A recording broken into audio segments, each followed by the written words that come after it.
카이로스 하나님의 타이밍. 영은 도리어 축복하고 참고 권면한다.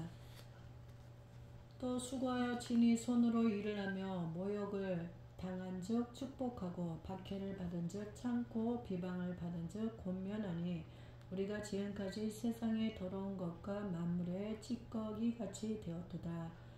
모욕을 당하거나 누군가로부터 비방을 당할 때 육과 영은 상이한 반응을 보인다. 육은 모욕을 당하며 받아친다. 상대방에게 똑같은 모욕을 준다. 박해를 받으며 폭동을 일으키거나 상대를 죽이고 비방을 당하며 억울함을 풀기 위해 사방에 로비를 하거나 비방한 사람을 공격한다. 오늘날 우리 주변에서도 비일비재한 일들이 있다. 그러나 영은 그렇게 반응하지 않는다. 영은 전혀 다르게 반응한다. 내가 아는 한 미국 목사님의 이야기다. 그가 젊었을 때 어느 도시에서 조그마한 교회를 개척하셨다. 마침 근처 큰 교회의 목사님이 많은 도움을 주셨다. 그런데 이 목사님이 개척한 교회가 매우 빨리 부흥하게 되어 몇 년 새 큰 교회보다 더 커졌다. 그러자 큰 교회의 목사님이 시험에 드셨다. 젊은 목사님에 대해 부정적인 말들을 퍼뜨리기 시작하더니 급기야 지역 크리스천 신문에 젊은 목사님에 대한 비방 기사를 싣기에 이른다. 이 기사를 본 교회 성도들이 젊은 목사님을 찾아왔다. 목사님, 이 기사 보셨어요? 이건 말도 안 됩니다. 태반이 거짓말이고 오해입니다.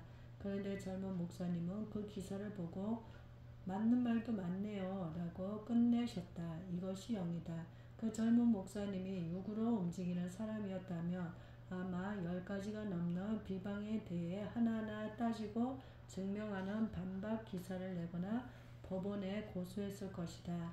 더 나아가 자신을 비방한 그 목사가 얼마나 악한지 알리기 위해 맞대응했을 수도 있다. 그것은 육의 방법이다. 그러나 영은 그렇게 반응하지 않는다. 영은 모욕을 당하면 축복하고 박해를 받으면 참는다. 자신을 방어하기 위해 상대를 공격하거나 맞받아치지 않는다. 영은 마치 스폰지와도 같다. 모든 비방과 모욕과 박해를 푹 하고 받아들이고 끝낸다. 튕겨내지 않는다. 영은 모든 악의적인 말과 공격을 다 흡수해서 소멸시켜 버리는 스펀지다. 20년이 지나서 이 목사님은 존경받는 목사님이 되셨다.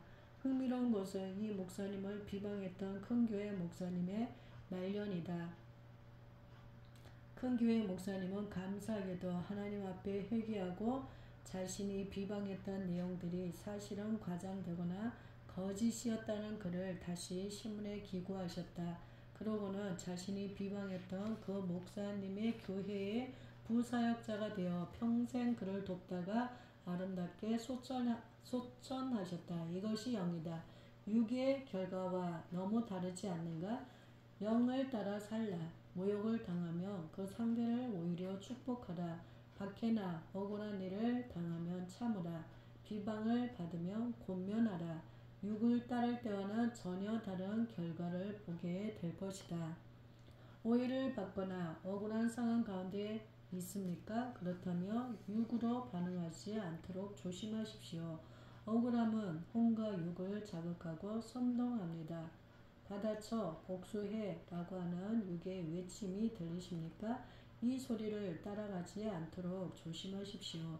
육으로 반응하며 육의 열매를 얻을 뿐입니다. 영으로 반응하는 것은 하나님께 의탁하는 것입니다. 하나님께서 당신의 상황을 다 아십니다. 하나님께서 당신의 억울함을 풀어주실 것입니다. 스스로 억울함을 방어하려 하지 마십시오. 모든 판단을 하나님께 의탁하고 오히려 상대를 축복하십시오. 이것이 영의 반응입니다. 혼은 가르치려 하고 영은 낳는다. 혼은 스승이 되려고 하지만 영은 자녀를 낳는다. 혼은 그 특징이 이해하는 것이다. 보이는 세상과 소통하는 기능이기 때문에 보이는 세상과 소통하는 기능이기 때문이다. 보이는 세상을 살아가는 열쇠는 이해하는 것이다. 그렇다 보니 혼은 가르치려 한다. 이해시켜야 하기 때문이다. 혼의 전수는 가르침을 통해 일어난다. 그리고 그 결과 스승이 된다. 모든 혼의 세계의 시스템을 보라. 스승과 제자의 관계로 이루어져 있지 않은가? 내가 너희를 부끄럽게 하려고 이것을 쓰는 것이 아니라 오직 너희를 내 사랑하는 자녀같이 권하려 하는 것이라. 그리스도 안에서 일만 스승이 있으되 아버지는 많지 아니하니 그리스도 예수 안에서 내가 복음으로써 너희를 낳았음이라. 그러므로 내가 너희에게 권하노니 너희는 나를 본받는 자가 되라. 그러나 영은 다르다. 영은 가르치는 것이 아니라 사랑하는 것이다. 영은 연합하는 것이다. 보이지 않는 세계를 살아가는 열쇠는 사랑하는 것이다. 그 결과 영은 사랑으로 자녀를 낳는다. 영은 반드시 실체가 있기에 영의 전수는 교실에서 가르치는 것만으로는 이루어지지 않는다. 그 가르침에 실체가 있어야 일어난다. 즉 본이 되는 것이 있을 때만 일어난다는 것이다. 영의 전수는 가르치는 것이 아니라 본받는 것이다. 전수하는 자가 실제로 그가 가르치는 것을 소유하고 살아갈 때 그때에만 영의 전수가 일어난다. 가르침을 통해 키워지는 것이 제자 양육의 속성이라면 사랑과 본을 통해 키워지는 것은 자녀 양육의 속성이다. 그런 의미에서 영은 영적 자녀를 낳는다. 당신이 영으로 살고 있다면 당신에게 두 가지 특징이 있을 것이다. 첫째는 당신을 영으로 낳아준 사람, 영적 아비가 있을 것이고, 둘째는 당신이 사랑 가운데 낳은 사람, 영적 자녀가 있을 것이다. 이것이 영으로 살아가는 사람의 특징이다. 영적 아비와 영적 자녀.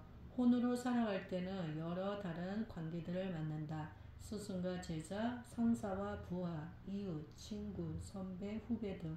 그러나 영으로 살아갈 때는 이 관계와 더불어 중요한 관계가 만들어지는데 그것이 바로 아비와 자녀의 관계다. 영에는 생명이 있기 때문이다. 누군가 영으로 나를 낳아줘야 내가 영적인 생명을 가지게 된다. 사람을 거치지 않고 하나님께서 직접 생명을 주셔서 구원한 사람은 없기 때문이다. 그래서 하나님이 일하시는 방식이 아니다. 하나님은 반드시 하나님의 영을 가진 사람을 통해 영적인 생명을 낳게 하신다. 그래서 아담에게 생육하고 번성하라고 하셨다. 만약 당신의 영적 아비가 누구인지 모른다면 그것은 그 관계를 소중히 여기지 않았기 때문일 가능성이 크다. 누군가 분명히 당신을 복음 안에서 낳아준 사람이 있다. 아니면 복음 안에서 키워준 사람이 있을 것이다. 낳아준 부모만 부모가 아니라 키워준 부모도 부모다. 어쨌든 누군가 당신을 낳아주고 키워준 부모가 있다. 영적인 원리는 낳아주고 키워준 영적 부모 밑에서 건강하게 살아가는 것이다. 그런데 오늘날은 영적인 고아들이 참 많다. 누군가 낳아주기는 낳아주었을 것이다. 그런데 그게 누군지 모른다. 아니면 알고 있지만 그 사람 밑에 있기 싫어 혼자 알아서 크겠다고 뛰쳐나갈 수도 있다. 물론 부모의 잘못일 수도 있을 것이다. 낳기는 했지만 키워줄 영성도 인격도 없었을 수도 있다. 하지만 이런 경우라도 누군가 키워줄 사람을 찾아가야 하지 않았을까? 영적 고아가 된 것은 본인이 선택한 결과다.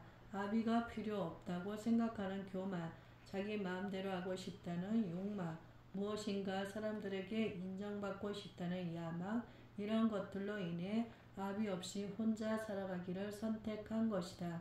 영적 고아들은 건강하지 않다.